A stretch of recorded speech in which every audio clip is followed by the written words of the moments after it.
All the way. The Buffy writers decide to test my patience all the way.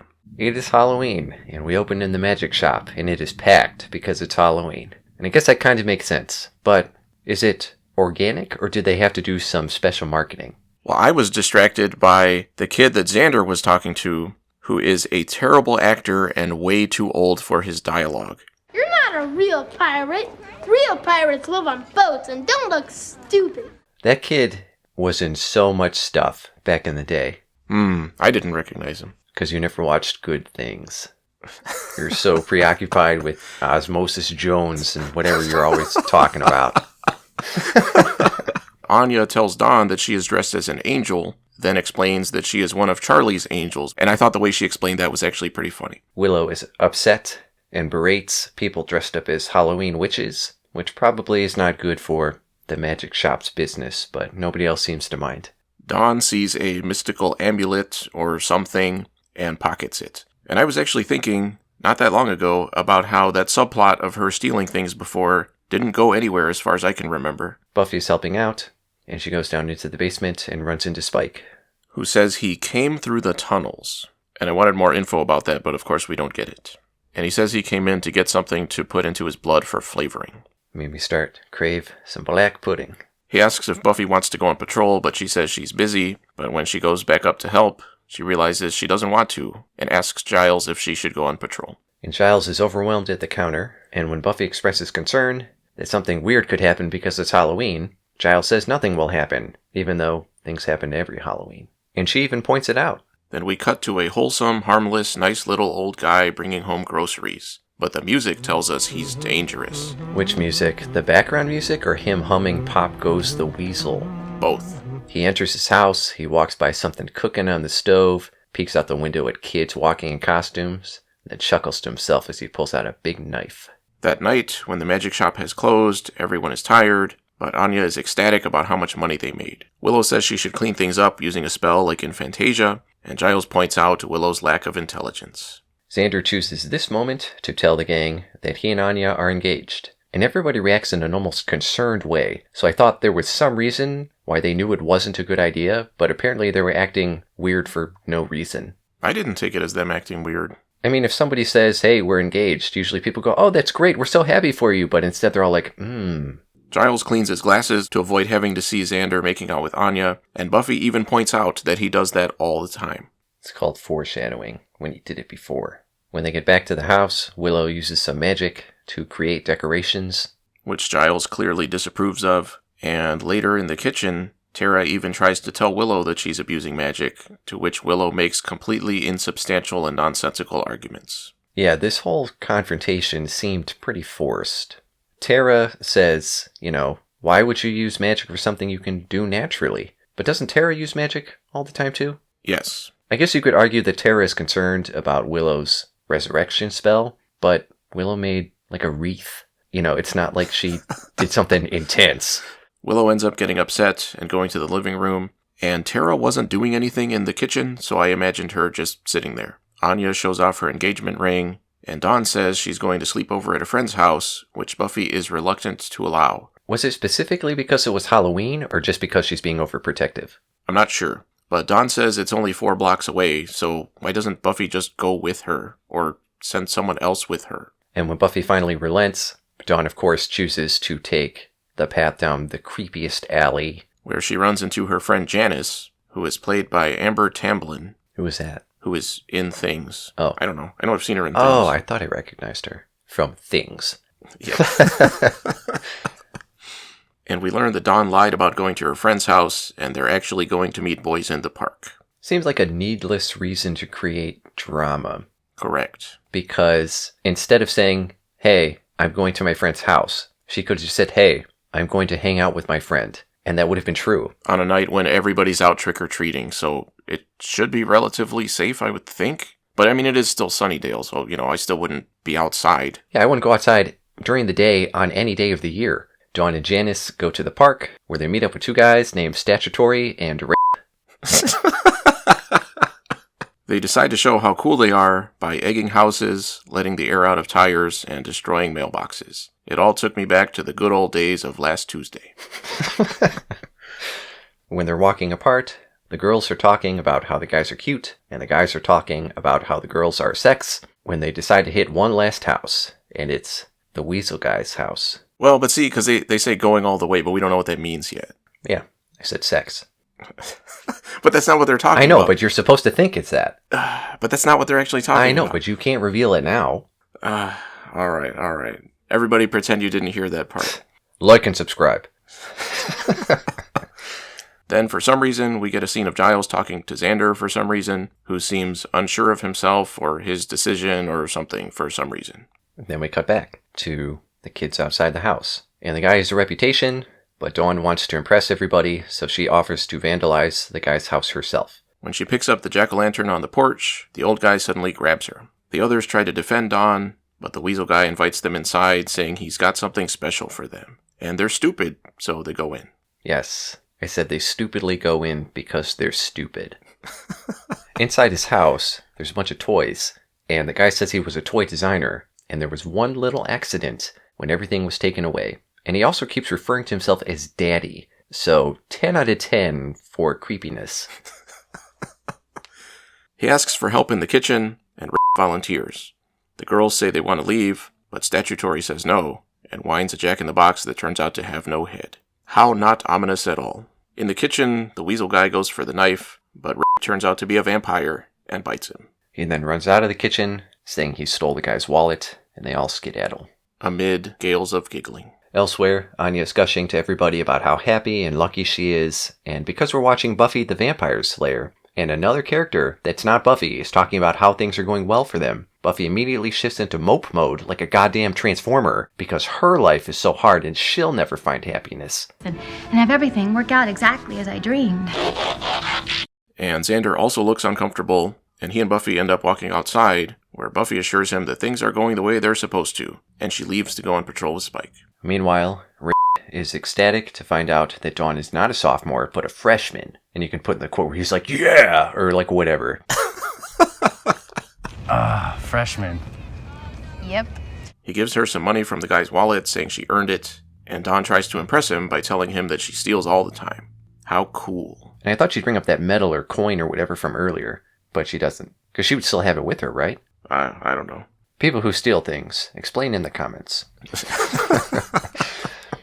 And meanwhile, Statutory is killing someone and taking their car. Meanwhile, Buffy is moping around to what really should be the theme music for this show, because it really matches her character more than the banging rock music. And Buffy's sad that she's alone, or maybe that she's too old to go trick-or-treating, it's hard to tell. And she comes across the body of the hijacked driver being put into an ambulance. And why are the streets in Sunnydale deserted sometimes, and then other times there are crowds watching dead bodies being wheeled around?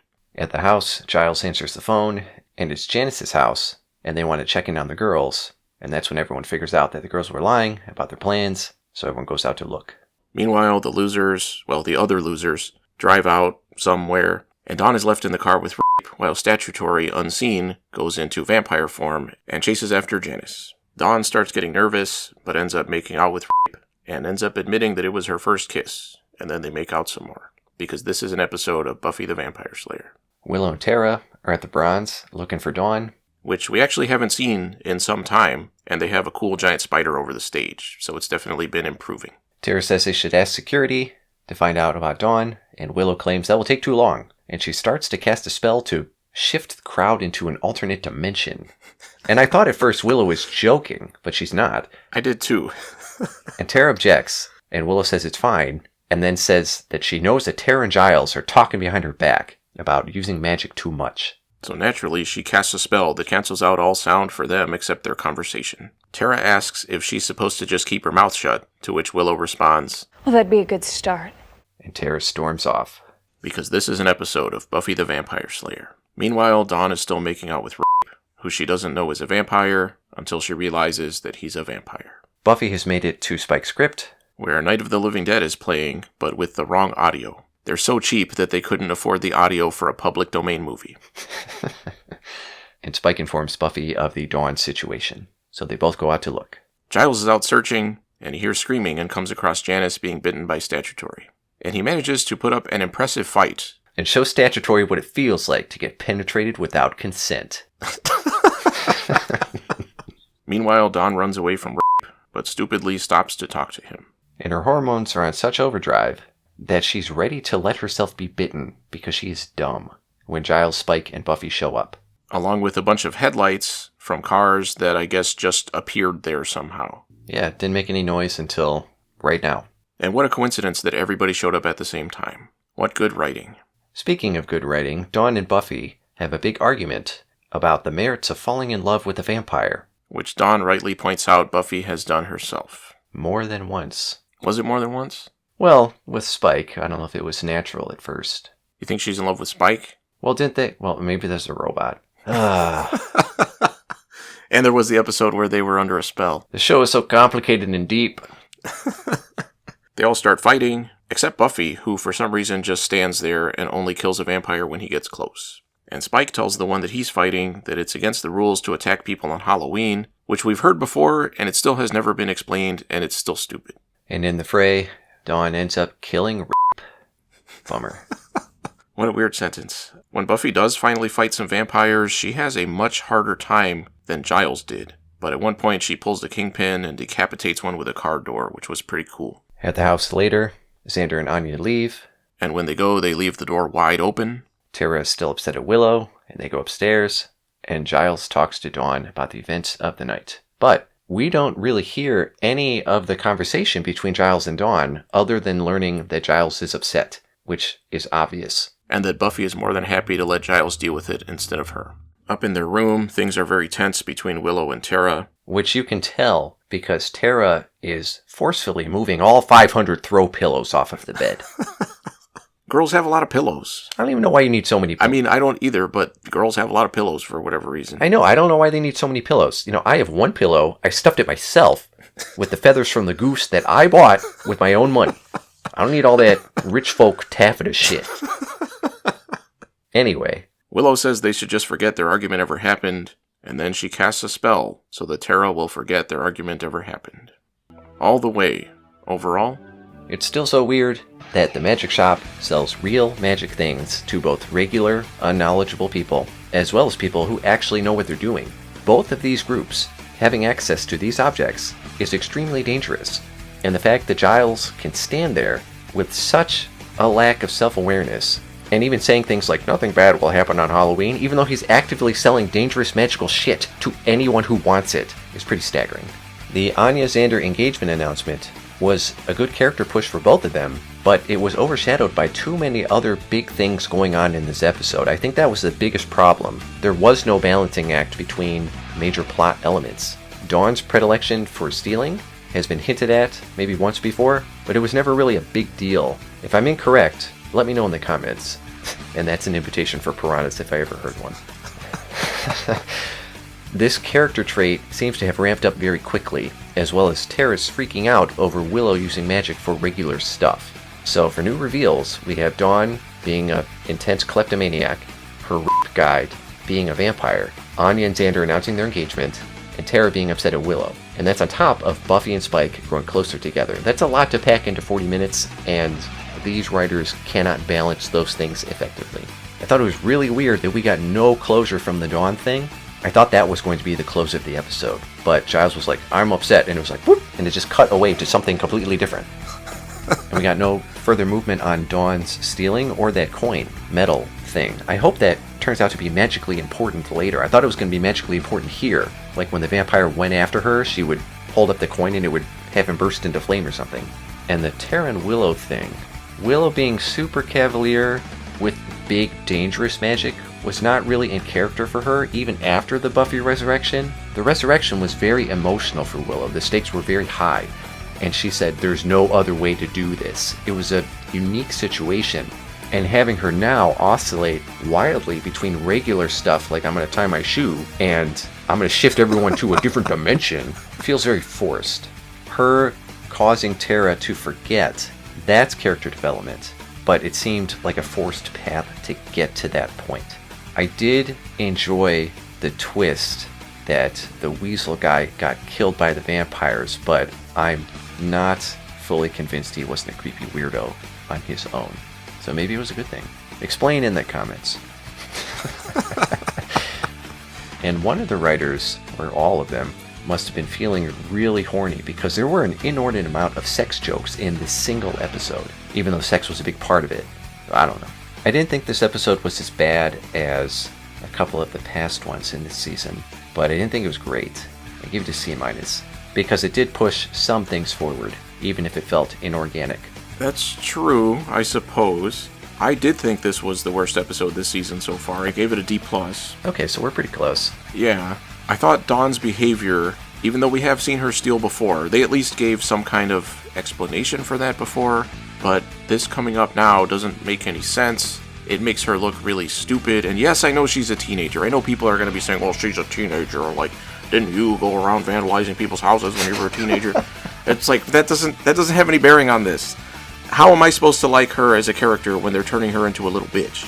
She might not be as annoying as Xander, but in other ways, I hate her more than the other characters now. Even with her stealing before, it feels like it's coming out of nowhere. It feels like her going as far as she did with her dumb friends was too much for who the character has been up to this point.